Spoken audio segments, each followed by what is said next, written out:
As you may know, Nas dropped King Disease 2 a couple weeks ago and it's still getting a lot of love. It's great to see a lot of MCs that came from that era still getting their appreciation and their flowers in today's world. So what I wanted to do, I wanted to do a video talking about this album here, Life is Good. And the reason I want to talk about this album is because I want to kill one narrative, and that's Nas don't pick good beats. This album was one of Nas's best albums, production-wise, content-wise, guest appearances.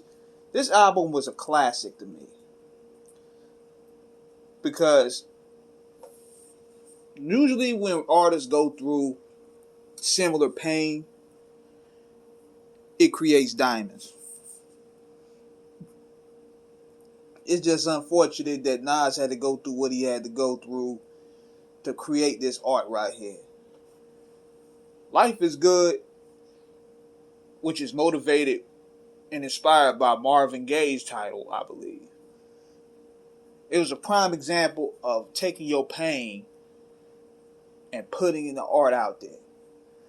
Nas sounded more, at this time, he sounded more confident. He sounded like he was motivated. He felt like his back was against the wall and that he had to reintroduce himself in a new era. Because around 2012, when this album came out, the game was changing in a lot of ways. So this was a situation where Nas not only was going through this situation with Khalees, but he also felt he had a point to prove. And with this album, he did. He even took it back to the dungeons of rap. If you look to the Locomotive for the Trapped in the 90s niggas. Queen Story, Queen Story and Accidental Murders are two of my favorite songs on that album because him and Ross just have great chemistry, man. And the way Nas just paints pictures in his music is just amazing. Dude is one of the most brilliant writers of our time. He also has some of his fun songs up there too, like Summer on Smash, and what's the name of that song? The Dawn. That was a dope record right there. I wish that record would have got more push. It was a dope club record. But the smooth joints, like Stay and Cherry Wine with Amy Winehouse, it shows that Nas know how to make mature music as well. He didn't really have to stick into the dungeons of boom bap.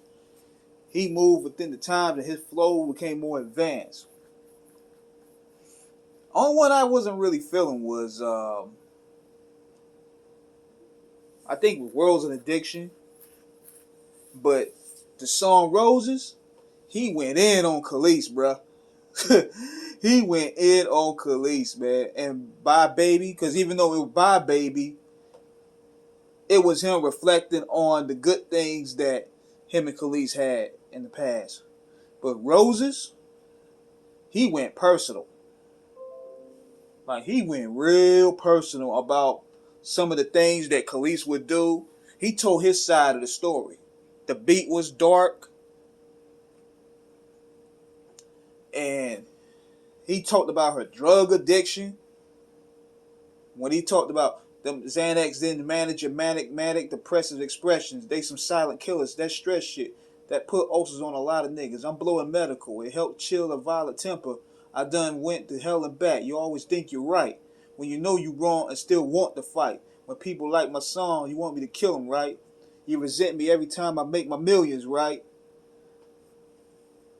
I mean, that whole issue, that whole divorce done took a toll on Nas. And you know the cover is even symbolic because he got Khalees's wedding dress on. He ain't wearing it, but he's taking a picture with it, holding it on the cover. Anytime when Nas is going through a personal issue and his back against the wall, this dude comes with some of the best music ever. His back was against the wall when Stillmatic came out. his back was against the wall, when Illmatic dropped because he was broke, he was hungry, and going back to Stillmatic, Jay-Z, and all of them was putting his career on the wall, and everybody thought he was washed up.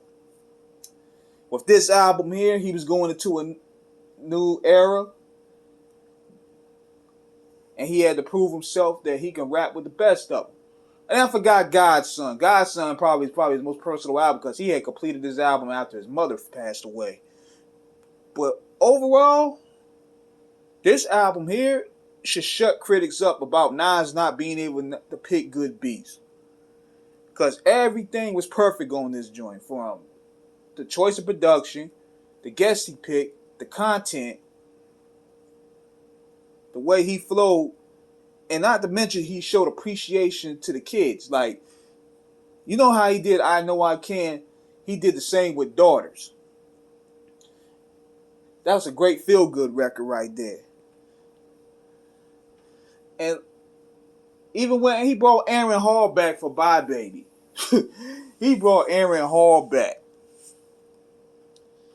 So, overall, man, this is if you ever heard this album from Nas got so many dope albums in his catalog. It's just sad that it gets overlooked.